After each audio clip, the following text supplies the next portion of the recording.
It is my absolute pleasure to introduce to you guys the brand new for 2024 Ivison Guitars Dakota.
So far, please give it a like and also hit that subscribe button. Still, as I mention every video at the moment, 90% of you guys who are watching this video are not subscribed. So please subscribe, that would really help me out. Every single Ivison guitars that I have played has been impeccable. It's a brand that's always been at the top of my personal wish list. I have some really close friends in the industry who daily Ivison guitars and absolutely swear by them. So basically at this point I am being tortured by Ivison guitars on a daily basis through everyone on Instagram, which made me really excited when I heard from Neil at Ivison Guitars and Tim from Leo and Ted's asking if I'd like to get my hands on a Dakota for the new launch or the new updated version for 2024. Of course I said yes, but I had some questions. In my eyes, the Dakota was pretty close to the perfect guitar as it was. So what could they possibly be changing for this year? Now the answer to that is very simple. They are changing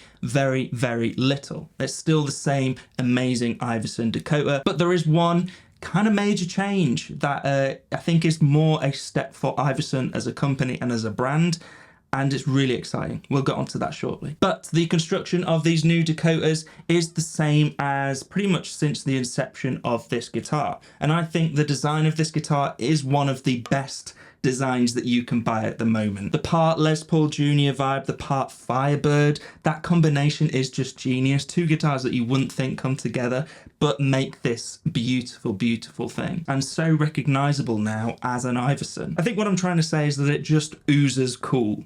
Every guitar player is going to look at this and say, that is a good looking guitar. The body is a beautiful piece of African mahogany, as is the neck with a AAA Indian rosewood fretboard. The neck, interestingly enough, it has a 24.625 inch scale length. A little bit shorter than what we've come to expect from like a standard LP type shape. I kind of thought that this would make the guitar feel kind of sloppy and maybe a little too slinky for my preferences, but somehow it still feels taut and lively, and overall just incredibly easy to play. That ease of play is helped also by the 12-inch radius on the fretboard and a really comfortable but chunky 59 type profile on the back of the neck. One thing that has struck me about spending some serious time with this guitar that I don't think you actually do appreciate until you do spend time with an Ivison is that the level of finish and just craftsmanship is second to none. I know that Neil takes his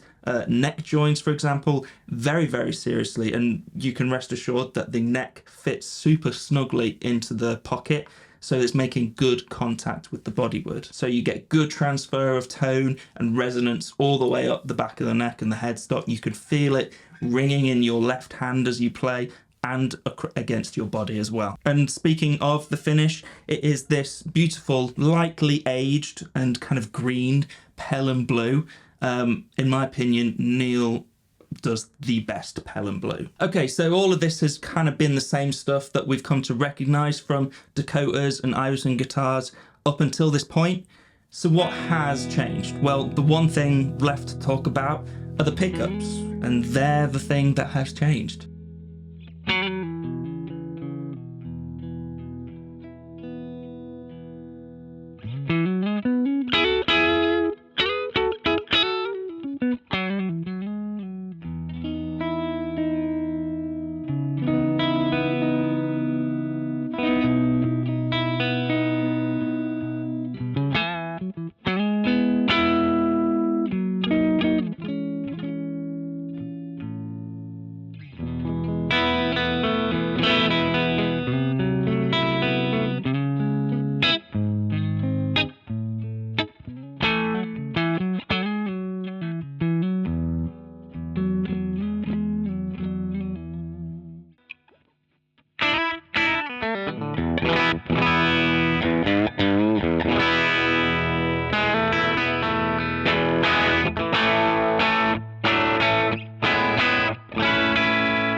So up until this point, all Ivison guitars have come with Sun Bear pickups. I really love Sun Bear pickups. I have a Sun Bear P90 in my own Les Paul Jr. But Neil at Ivison is making a huge step this year, which I'm sure has been months, if not years, in the making. I guess the headline is Ivison guitars will now all come with Ivison pickups. Hand wound by Neil at Ivison for each individual guitar. And that's a really, really cool thing to say. Although Sun Bear pickups were already some of the best that you can get, so I guess you could ask, what's the point of making this step? Why do it at all? Why make extra work for yourself? Well, I think Neil is a perfectionist and also a nerd of the highest caliber. And that is a compliment, Neil, I promise you. And I think making pickups for each guitar is the logical next step for his company. And it's kind of one step closer to achieving perfection for every single guitar. It allows Ivison to have more control over the sound of each guitar and tailor each set of pickups for the customer, what the customer wants, but also what Neil is feeling from those two bits of wood that make the guitar, the glue, the bolts, the components. And let me tell you, with these pickups, Ivison is really, really coming out of the gate swinging. This beautiful Dakota features a Freebird Firebird pickup in the neck position, and then what looks identical but is actually a P90 bird, he's calling it, in the bridge pickup. The neck pickup may just sneak up there as my favorite neck pickup I've ever played. As I said, it's inspired by like a Firebird pickup. It's bright but still bell-like, like a Strat, I guess. Vintage low output, but with a chime to it that is just so addictive. It's so clear, so open. This is a really special pickup. I would say the P90 in the bridge kind of complements that really well in almost the opposite way. It's powerful, but still low output, and is much more focused and down the middle than the bridge pickup. It sounds excellent with some overdrive, an example. Chords almost come at you in big, solid chunks rather than groups of notes. And that's a really, really cool thing that I think actually records really well. The two together in the middle position, again, is pretty much perfect.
these are expensive guitars.